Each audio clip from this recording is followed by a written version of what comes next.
You're listening to Micron, a one-man podcast with short episodes about life, travel, discovery, learning, and failure. This episode is about the time I met Weird Al Yankovic and attended a concert of his in Colorado Springs, Colorado. As you might guess, it was definitely one of the weirdest experiences of my life.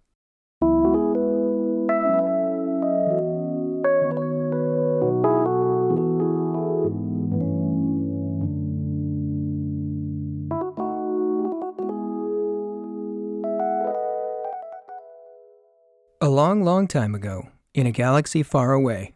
Okay, so it wasn't so long ago, circa 1999. I made a discovery that changed my awkward teenage life. Some friends of mine introduced me to the crazy, the obnoxious, the brilliant, the weird, Weird Al Yankovic. For those who may not know, Weird Al is a tall, skinny white guy of Yugoslavian descent who plays the accordion and performs parodies of popular songs. Some of his most well-known tunes are Smells Like Nirvana, Amish Paradise, and Like a Surgeon. I still don't exactly remember who first introduced me to Weird Al, but I was hooked. My goofy teenage boy's sense of humor found his songs absolutely hilarious, and it was just bonus that Weird Al annoyed the daylights out of most of the girls I knew, especially my older sister. She rolled her eyes and huffed when I played his CDs or quoted his lyrics, and that was just delightful.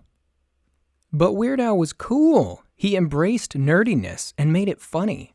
He was so awkward with his huge glasses, long curly hair, which is not a wig, and his accordion.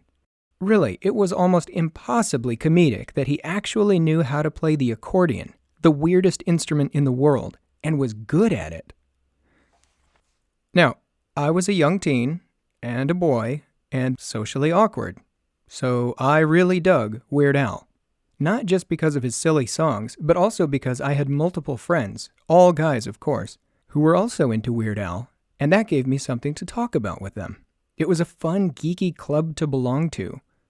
I knew every word of many Weird Al songs, and I would recite them back as fast as I could to impress others. Of course, as you can tell, only males my age were actually impressed by this feat. As it turned out, Weird Al was one of the winners, or victims, depending on how you look at it, of the dot-com boom, and especially the new phenomenon of the peer-to-peer file-sharing network, Napster. In fact, I'll admit it now, I'm pretty sure most of the Weird Al CDs I borrowed from my friends were burned from Napster playlists. Just looking on a quick Napster search, on my friends' computers, I didn't own a computer at the time, showed hundreds of tracks credited to Weird Al. So many, in fact, that as I now know, almost any tune that was a parody of any song recorded by any artist at all back in the early 2000s was credited to Weird Al, even if it was a woman singing. Now that I think about it, that was pretty strange. I'm not sure why I didn't figure that out sooner. Weird Al was synonymous with parodies of pop songs. Because we didn't really have the internet back then like we do now, and keep in mind, in 1999, Google barely existed. It was just 1 year old, and nobody used it. So here's the thing. If you actually purchased Weird Al CDs, so the rumor goes, the liner notes in the album give you the details on every song. This means it will tell you which song it's a spoof of. I never purchased any of his albums, and also, as I've said, we didn't have Google. The funniest part of it all now, looking back, is the fact that I didn't understand half of the parodies in the first place. Great example. There was a song some of my friends thought was hilarious that went, "Despite a measly raise, I'm starving on minimum wage." I thought it was a funny song, but did I have any idea that this was a parody of the Smashing Pumpkins hit Bullet with Butterfly Wings? No way! I was a sheltered homeschooler. I had no idea who the Smashing Pumpkins were. And there's no way I had ever heard the song Bullet with Butterfly Wings. If I had, I might have thought the parody was really funny. But I was blissfully ignorant and somehow still chuckled with my fellow teen boys on Friday night sleepovers about parodies to songs I had never heard the originals for. Incidentally, this proves my earlier point.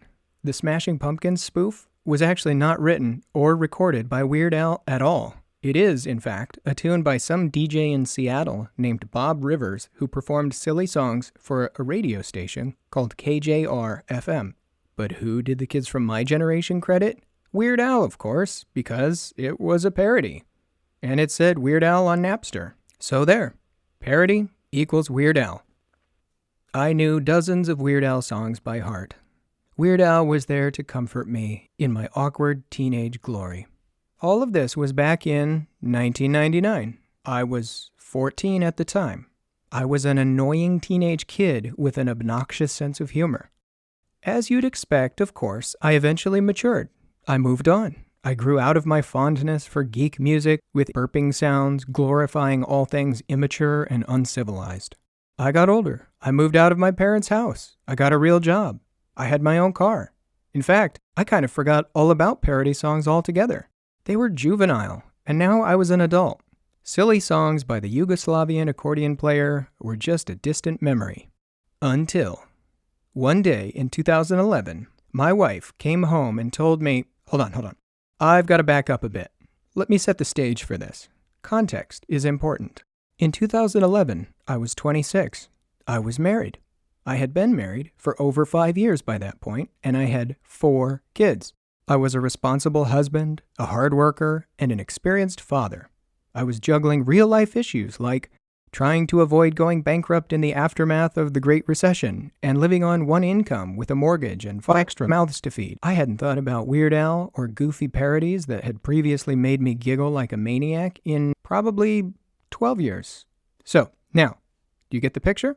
As I said, one day in 2011, my wife came home from grocery shopping and told me that the local radio station she was listening to was holding a make-your-own parody song contest.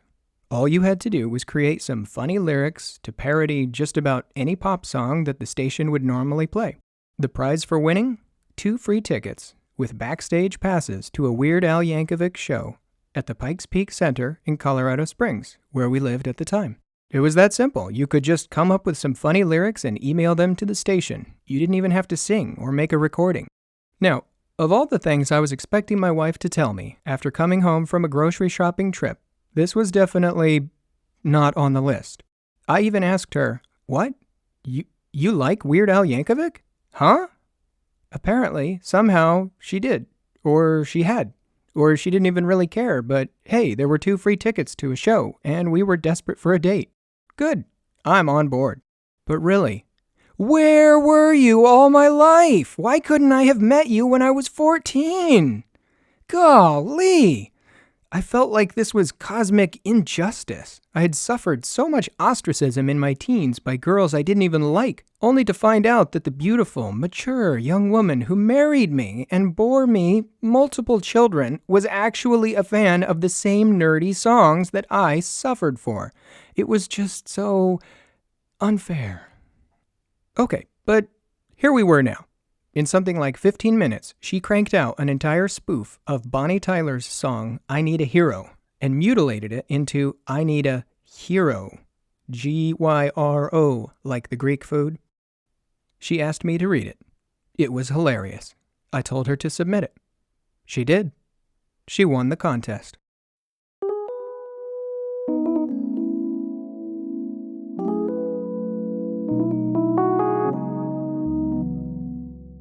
We got 2 free tickets to see Weird Al Yankovic and meet him backstage before the show. And my 26-year-old brain nearly had an aneurysm trying to comprehend what had just happened. The night of the concert, I sifted through my closet to find the weirdest outfit I could possibly think of. I chose the acetate nylon disco shirt that my dad made in his home economics class in high school in the 1970s. This was a shirt I had always been proud of being in possession of. It is a fantastically gaudy, shimmering gold shirt covered in cheetahs. I was sure I would make Weird Al proud. So we went to the Pikes Peak Center and awkwardly stood around in the backstage area, waiting for our moment with the man of the evening. As I stood in line, I wondered, what am I going to say to him? If my adolescent self was able to see this moment, what would I have wanted me to say or ask? I'm not good at coming up with clever things to say when meeting people that I would never normally meet in real life.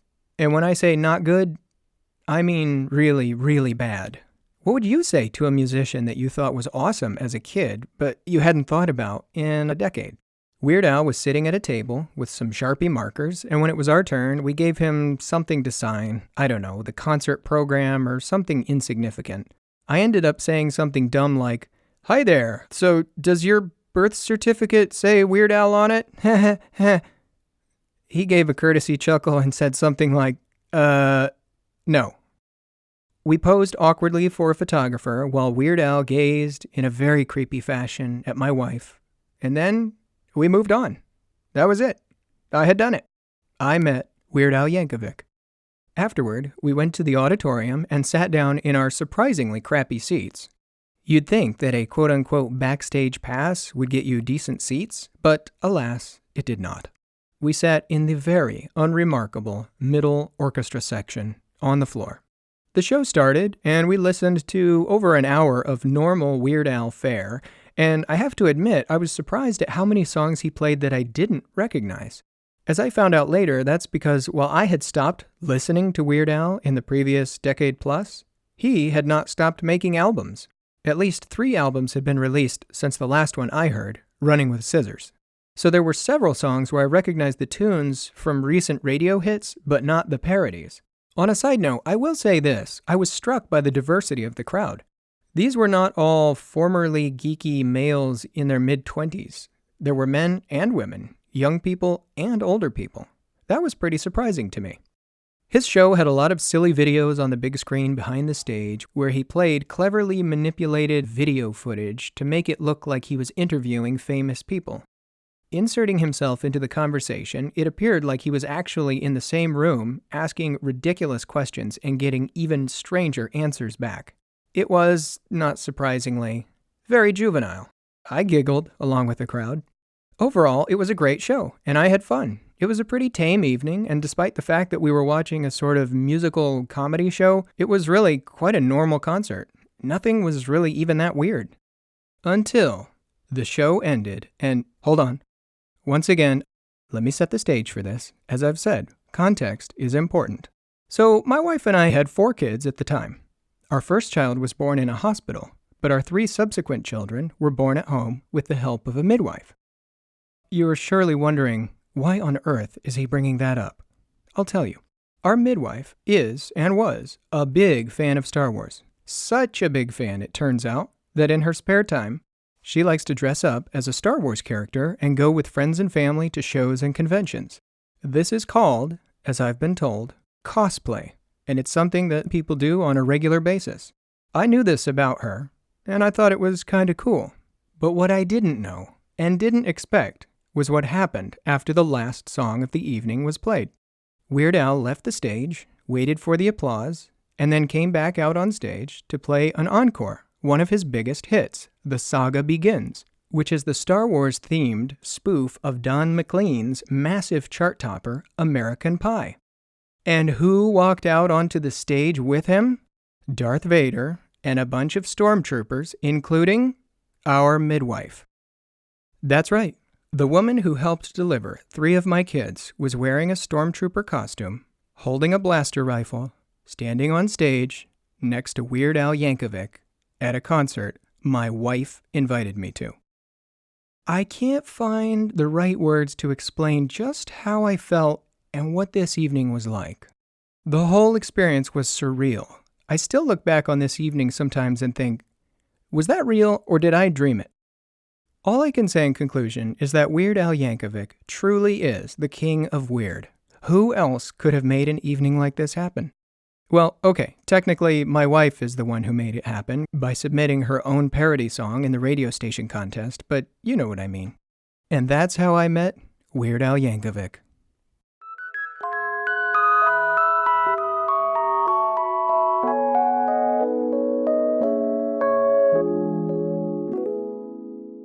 You've been listening to Micron, a one-man podcast with short episodes about life, travel, discovery, learning, and failure.